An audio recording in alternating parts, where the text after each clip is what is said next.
And yeah, I love that it took the superhero stigma away from everybody that was doing it in Hollywood.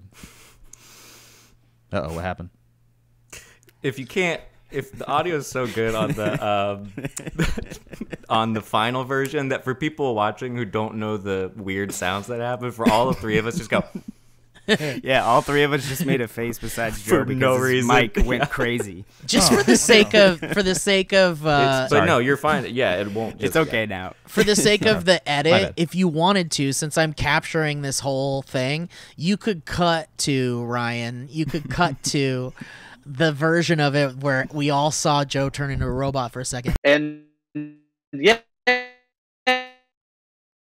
I love that it took the superhero. But whatever, it's fine. We'll get over it. We've done it for a while now. We know that play with us. we It know happens. how it works. It's always fun though. I'm getting real tired of making crap over Discord and Zoom, you guys. Yeah.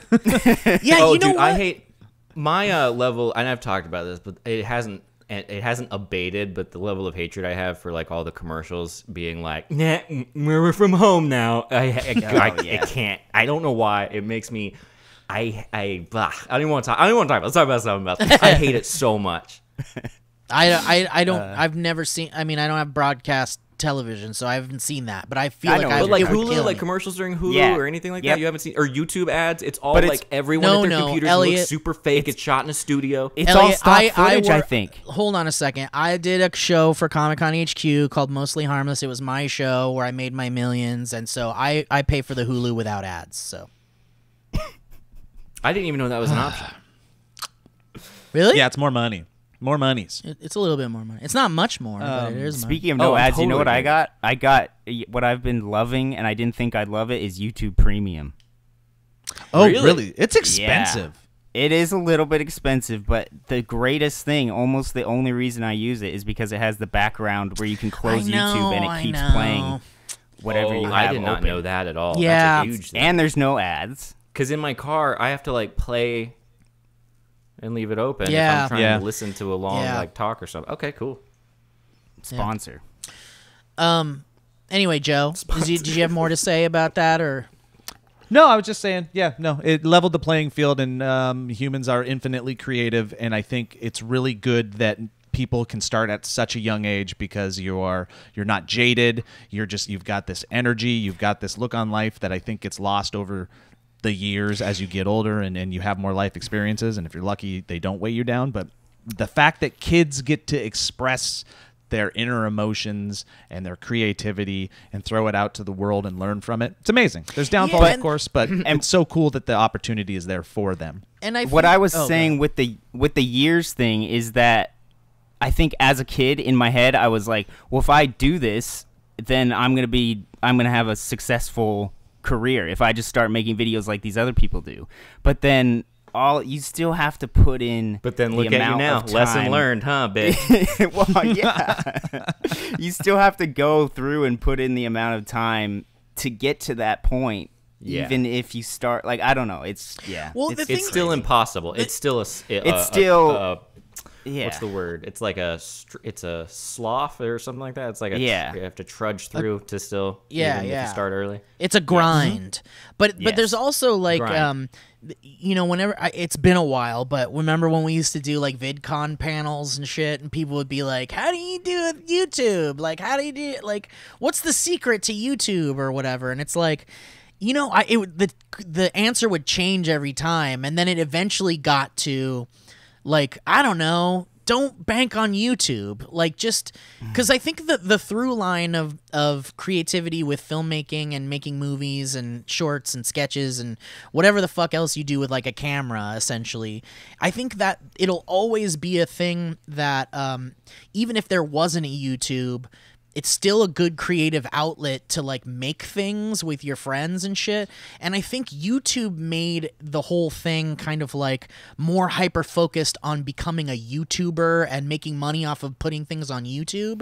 And I think it's like if YouTube wasn't in the picture, it would still be worth your time if you want to be in the entertainment industry or if you want to work in TV or whatever, to still make shit with your friends and make things like you were making it for YouTube, but just forget about fucking YouTube. Just take YouTube, forget the success of building and making money. Yeah, yes, that's the word. I mean, just do it. It's going back to doing it because you just love it. Exactly. Yeah. The tragedy, the big tragedy in our generation, and in terms of entertainment, I think, is the fact that the goalpost got changed from quality to success. Yes. And when you're a kid making stop motion stuff on a camera, you're like, if this were to be seen, I would hope it is good and that the people enjoy it. And then YouTube has sort of changed and TikTok and everything else has changed the paradigm to be, I hope I can use this to become successful or famous or whatever. And that's a sad thing. Yeah. The point that we used to always make at those panels, and even before that, Luke and I, and even now, but I think it was said ad nauseum, so we don't say it as much, and it feels like it doesn't have as much gravity as people would be like, why? How do I do it? Why should I do it? I'm kind of interested, and the stock answer was always, but just because it was stock doesn't mean it was wrong, was do the thing that makes you happy, because if you're chasing the other thing, the success or the validation from clicks and stuff like that, it's going to be empty and you're going to find yourself burnt out and not happy. Totally. When I say it leveled the playing field, what it did was, yes, gave everybody an opportunity, but more important than anything else in the era that we're in is that it gives you the opportunity to present your voice. So when the doors of Hollywood were blown off, you could go to Hollywood and you could try to make it and you would still be chasing success necessarily, the success dragon, the validation dragon, but you'd be doing it on other people's terms and you'd be doing it in other people's art. What's nice about now is that you can still chase that dragon. Don't chase the dragon. It's not going to fulfill you. You could still chase the validation and the success, but what's great is that you can do it on your own freaking terms. It can be your ideas. It can be your art, and you don't have to wait for somebody else to say yes. Yeah. And will that lead to success? Maybe not necessarily, but the opportunity is there, and infinitely in the long run, that will be way more rewarding and validating. When you look back on it, you'll be fulfilled. And I feel like it's definitely worth your time to be making things like all the fucking time. And like Kevin was saying, like just making things, even if you're like, oh shit, this sucked. Don't look at that as a failure and don't look at that as a stopping point. Look at it as like, okay, and this isn't new shit. None of this is profound, but most of it is very true. And the reason why you keep hearing it is because it is very fucking true. If you keep making things, if you keep writing things, if you keep drawing, you're eventually going to get better at it. And if you've got like a big grand idea and you're like, this big grand idea is my baby, and this is the thing that one day will be a movie or a TV show or a YouTube show or whatever, work up to that. Work up to the thing that you really, really think is a good idea and is worth making. Make hundreds of things before you make that. Make a test version of something that you don't plan to show anybody or put online or whatever, until you feel like you're fully ready and confident enough to make that. And I guarantee you, if you put the work in and you really focus on that one thing that you really want, then I swear you'll be ready to make it someday. And you might not feel like it's ready. You guys do such good. Oh, that's so good. Everything you're saying is so good. This is so nice. Yeah. And what you're saying, too, doesn't happen consciously. You don't wake up and you're like, oh, I feel like I'm all of a sudden great at doing this. It's like you... Well, maybe you don't. Yeah, the coolest... Elliot's seeing one of those shadow people he saw in his dreams.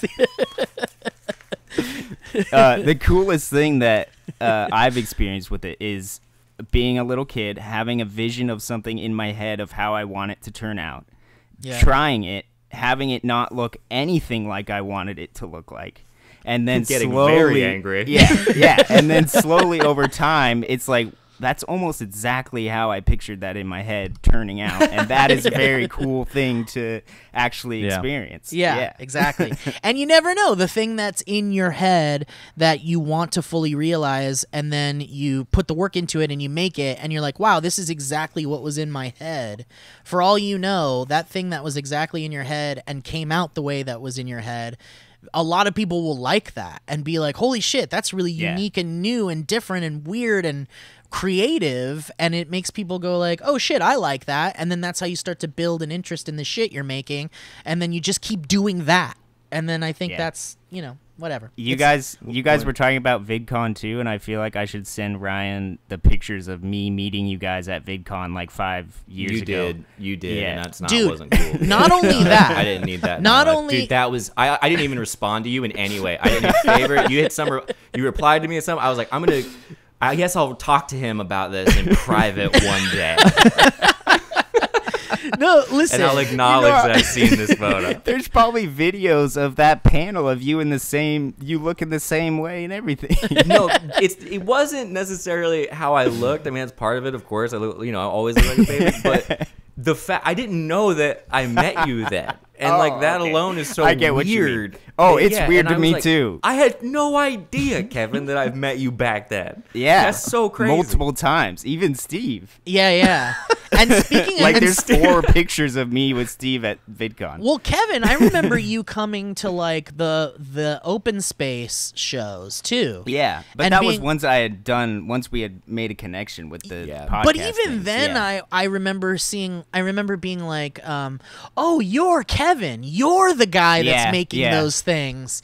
I Yeah. remember that, and then it clicked in my head that I'd seen you Yeah. before. But dude, not only should You throwing up, Steve? yes, I'm throwing up in my mouth and eating it. I haven't had breakfast yet, but I'm eating my dinner from last night. But Kevin, you should share the photos of us for this, and Ryan, please edit those in. But also, when you're talking about Speaking your of Lego, editing in, what's that? Speaking of editing in, let's hear more about what Steve has to say. Here's the ads, Ryan. Oh.